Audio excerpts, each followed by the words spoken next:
நித்தியம் காக்கிறான். ஆனால் தனியனாக அல்ல. ஸ்ரீ மகாலட்சுமி தாயாரோடைய கூடியிருந்தே பெருமான் காக்கிறான். பெருமானுடைய கருணையையே வளர்த்து விடுபவள் மகாலட்சுமி.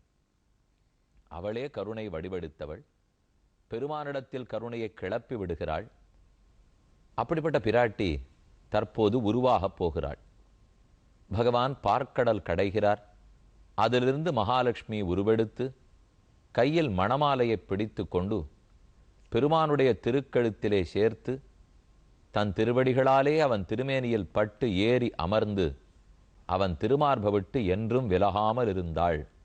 இந்த கதையைத்தான் இப்ப நாம பார்க்க போறோம். ரிஷிகேசன் எம்பெருமான் லக்ஷ்மியோட கூடி அனைவரையும் காக்கிறான். நம்மாழ்வார் ஒரு பாசுரத்தில் சாலப்பல நாள் உகந்தோர் உயிர்கள் காப்பான் கோலத்திருமாம் அகழோடு என்று சாதிக்கிறார்.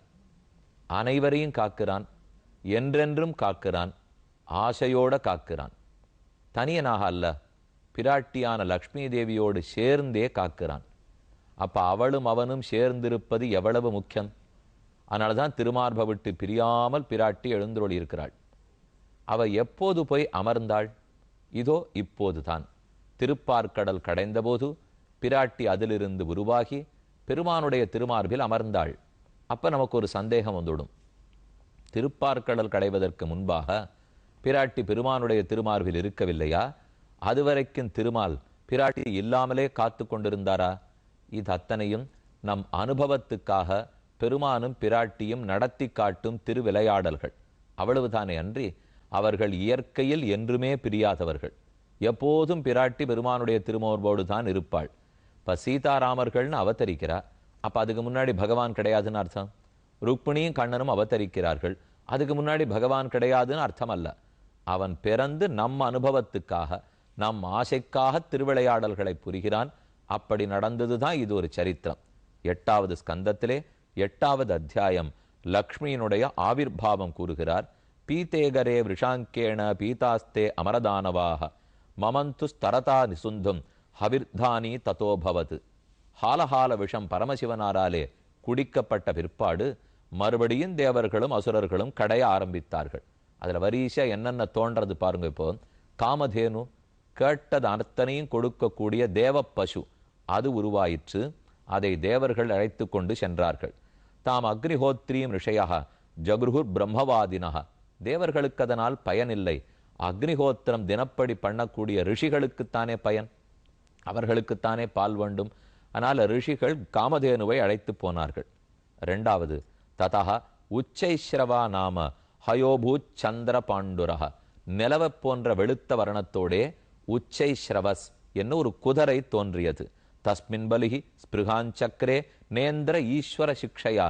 இதில் இந்திரன் ஆசை வைக்காமல் அந்த குதிரையை மகாபலி சக்கரவர்த்தி எடுத்து போனான். 3வது தத ஐராவதோ நாம வாரணேந்திரோ வினிர்கதா.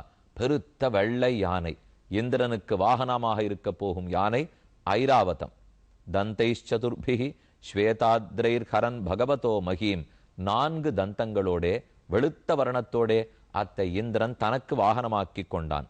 4வது உருவார்து கௌஸ்துபாக்கியம் அபூத் ரத்னம் பத்மராகோ மகோததேஹே தஸ்மின் ஹரிஹி ஸ்பிருகாஞ்சக்கரே வக்ஷ அலங்கரணே மணவ். பெருமானுடைய திருமார்பலை எப்பவும் தரித்து கொண்டிருக்கிறார். கௌஸ்துபமணி, நீலநாயக கல்லுன்னு சொல்லுவார்கள். வெளுத்த பார்க்கடலிலிருந்து அந்த நீலநாயக கல்லு தோற்றிற்று. அது கௌஸ்துபம். இன்னைக்கு நம்பெருமாளை ஸ்ரீரங்கத்தில் சேவித்தோம்னால் கௌஸ்துப ஸ்வஸ்தி தீபம் என்று ஒரு அற்புதமான அலங்கரணம், அற்புதமான ஆபரணம். இந்த கௌஸ்துபத்துக்கு ஒரு தனிச்சிறப்பு. ஆத்மாக்கள் அனைவரும் பெருமானுடைய திருமார்பில் கௌஸ்துப வடிவில் தான் இருக்கிறார்கள். நம்ம ஒத்தொத்தருக்கு அந்த இடத்துல பிரதிநிதி இருக்கா. அதை போல ஜீவாத்மாக்களுக்கு பிரதிநிதி தான் கௌஸ்துபம். அது உருவாச்சுது. அடுத்த 5வது ததா அபவத் பாரிஜாதா சுரலோக விபூஷணம் பூரயத்யர்த்தினோயோர்த்தைஹி சஸ்வத்புவி யதா பவான். அடுத்த பாரிஜாத மரம் உருவாயித்து தேவர்களுடைய லோகத்தை அலங்கரிப்பதற்கென்னே தேவர்களுடைய செடியாய் மரமாய் பாரிஜாத்தம் விளங்கித்து கேட்பவர்கள் கேட்டதையெல்லாம் அது கொடுக்கும். அடுத்த 6வது ததச்ச அப்சரசோ ஜாதா நிஷ்ககண்ட சுவாசசா. 7 அப்சர ஸ்திரீகள் தோன்றினார்கள். அவர்களும் சொர்க்கலோகத்தை அலங்கரிக்க சென்றார்கள். அடுத்து 7வது தான் ததச்ச ஆவிரபூத் சாட்சாத் ஸ்ரீ ரமா பகவத்பரா. ஸ்ரீ மகாலட்சுமி தாயாரே கமலான்னு பெயர் பெற்றவள், ரமானு பெயர் பெற்றவள்.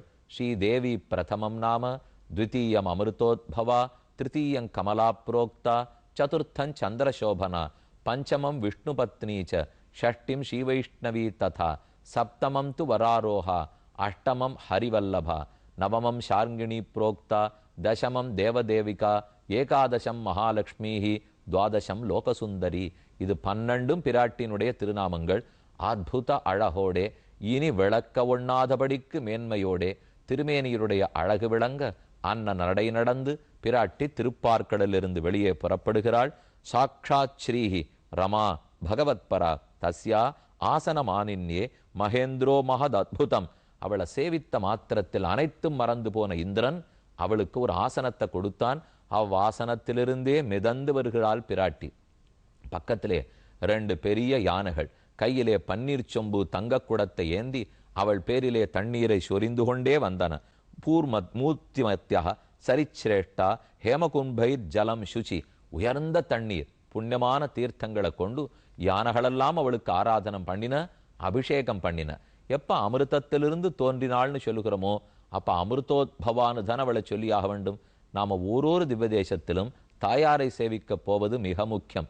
பெருமானுடைய சன்னதிக்கு போவதற்கு முன்பாக தாயார் சன்னதியில சேவிச்சுட்டு தான் பெருமாள் சன்னதிக்கு போகணும். தாயார் சன்னதிக்கு போறச்சே 2 பக்கம் 2 வெள்ளி யானையோ தங்க யானையோ வச்சிருப்பா.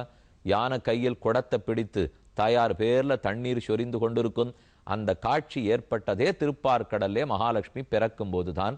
லக்ஷ்மின்னு சொல்ல வேணும்னாலே பிரதானமான திவ்யதேசம் ஸ்ரீரங்கம். உல்லாச பல்லவிதலாலி சக்கலோகி நிர்வாக கோரகிதநேம கட்டாட்சலீலாம் ஸ்ரீரங்க ஹர்மியதள மங்கள தீபரேகாம் ஸ்ரீரங்கராஜ மகிஷீம் ஸ்ரீயம் ஆசிரயாமஹ. ஸ்ரீரங்க நாச்சியார் ஸ்ரீரங்கநாதனுக்கு பட்ட மகிஷி. அவனுடைய பெருமகளெல்லாம் தோற்ற இருப்பவள். பங்குனூத்தரத்துக்கு ஒரு நாள் மட்டும்தான் தாயாருக்கும் பெருமாளுக்கும் சேர்த்தி. மற்றபடிக்கு ஸ்ரீரங்க நாச்சியார் தனிக்கோவில் நாச்சியார். 5 குழி 3 வாசல் தாண்டி ஸ்ரீரங்க நாச்சியாருடைய சன்னதிக்குள்ள போனோம்னால் நாச்சியாரை எப்ப சேவிச்சாலுமே இவ கண்டிப்பா நம்முடைய பாபங்களை மன்னிக்க வைத்து பெருமானை அருள் புரிய வைப்பாள். அது ஸ்ரீரங்கத்துக்கே உண்டான ஏற்றம். ஸ்ரீரங்கராஜனுக்கே பட்ட மகிழ்ச்சி ஸ்ரீரங்க நாச்சியார். ஸ்ரீரங்கத்திலிருந்து விடை பெற்று கொண்டு புறப்பட்டால் பெருந்தேவி தாயார். திருமலையப்பனுடைய தாயாரை பிற்பாடு தெரிவிக்கிறேன். பெருந்தேவி தாயார் காஞ்சி தேவப்பெருமானுடைய தாயார். ஆகாரத்ரய தம்பன்னாம் அரவிந்த நிவாசினீம் ஆசேஷ ஜெகதீசித்ரீம் வந்தே வரதவல்லபா. வரதவல்லபான்னு பெயர் பெற்றவள் பெருந்தேவி. தீர்க்க சுமங்கலிய போலே அவனுக்கேற்ற வயசு படைத்தவளாக அந்த பெருமாளுக்கு என்ன வைபவமோ அத்தனை இவளுக்கு. பெருந்தேவி என்னால் இளந்தேவி இருக்கிறபடியாலே பெருந்தேவி அல்ல, வரதராஜ பெருமானுடைய பெருமைக்கு தக்க தேவி பெருந்தேவி. அந்த வரதவல்லபாவை சேவித்து கொண்டோம். இளந்தேவி வயசுல ரொம்ப இளையவளா இருக்கிறவளை சேவிக்க வேண்டாமா? அதுக்கு நாம நேர இங்கிருந்து புறப்பட்டு திருநாராயணபுரத்துக்கு போக வேண்டும். இங்க வயசான பெருந்தேவி தாயாரை சேவிச்சுட்டோமா, அங்க இன்னும் இளையவள். இப்பதான் இன்னைக்குத்தான் கல்யாணம் ஆயிருக்கும் போல் இருக்கு. என்ன செல்லப்பிள்ளையினுடைய திருத்தேவி அவள். செல்லப்பிள்ளை யதிராஜ சம்பத் குமாரர்.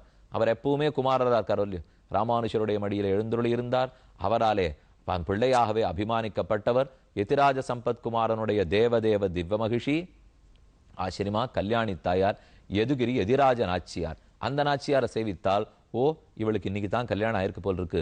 இன்னும் அந்த வெட்கம் கூட மாறாமல் புன்சிரிப்பு துளியும் விலகாமல் நேர ராமானுஜருடைய சன்னதி மேலக்கோட்டை திருநாராயணபுரத்திலே அவருக்கு நினைத்து கொண்டே அவரை பார்த்து வெட்கிக் கொண்டே, உடைய மாமனார் அல்லவா, தன்னுடைய கணவனுக்கு தந்தையார் ராமானுஷர், அப்படித்தானே பெருமாள் அபிமானிச்சிருக்கார். அப்ப செல்லப்பிள்ளையனுடைய திருத்தேவியான கல்யாணி தாயாரை சேவித்து கொண்டோம். அங்கிருந்து புறப்பட்டோம்னால் இப்ப பார்க்கடல் கடைந்து அமுதம் வரக்கூடிய வைபவம் இல்லையோ, அப்ப 2 அமுத நாச்சியாரை பார்க்க வேண்டாமா? ஒருத்தி அமிர்தபலவல்லி நாச்சியார், மற்றொருத்தி ஆறாவமுதனுடைய நாச்சியார். கட்டிகாச்சலம்ங்கிறது சோழசிம்மபுரம்.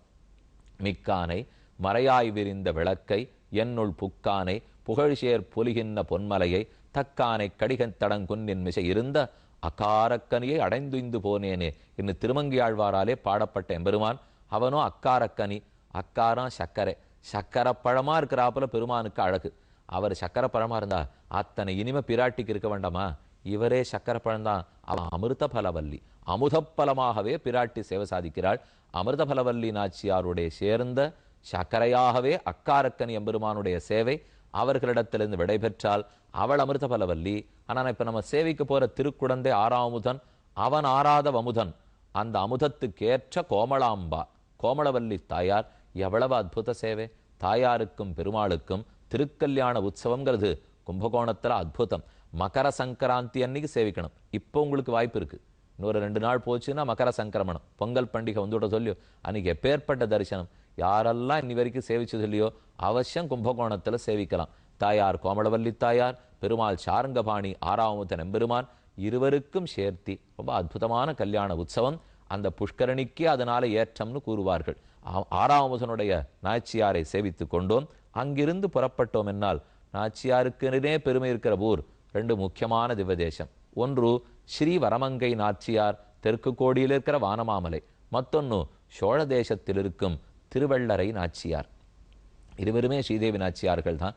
முதலில் ஸ்ரீ வரமங்கை நாச்சியார் சேத்து தாமரை சன்னலூடு மலர் ஸ்ரீவரமங்கல நகர் தெய்வநாயகன் பெருமான். நம்மாழ்வார் இந்த பெருமானிடத்துல சரணாகதி அனுஷ்டித்தார்.